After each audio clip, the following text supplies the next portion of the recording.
Benvinguts al Friki Online, càpsula 903. Ens anem a l'editorial Astiberri i ens anem a una novetat que m'ha encantat, que és Sant Elm 2. Sant Elm 2 tanca aquesta pantalogia, que serien 5 àlbums. En aquest cas, en el primer volum en recopilen 2 i en aquí en recopilen 3. L'edició format franco-belga, tapa dura. L'únic que li trobo a faltar, doncs que no tenim les cobertes. Només tenim aquestes dues cobertes, però dintre no han inclòs les cobertes dels 3 àlbums que falten. Bé, la resta esplèndid i la història espectacular i el dibuix espectacular.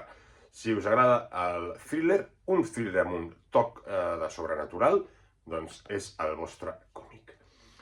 El dibuix, com bé dic, esplèndid, amb unes games de colors. Bé, no us he dit, això és de Serge Lehmann, com el guionista, i Frederick Peters en el dibuix. Frederick Peters està esplèndid en el dibuix, les expressions dels personatges, les reaccions, cada vinyeta s'ha de llegir, encara que no hi hagi text, perquè cada detall ens està explicant alguna cosa important, i com veieu, aquesta gamma de colors que us deia, uns colors molt narratius, són fonamentals per aquesta història, molt ben portada i amb un final espectacular.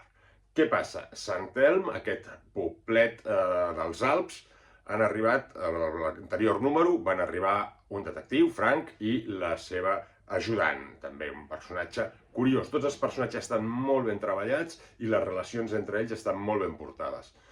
Aquest detectiu, Frank, estan cercant un noi de Casabona, desaparegut, que les seves últimes pistes donen que està per aquell poblet. En aquell poblet hi ha un merder que t'hi cagues.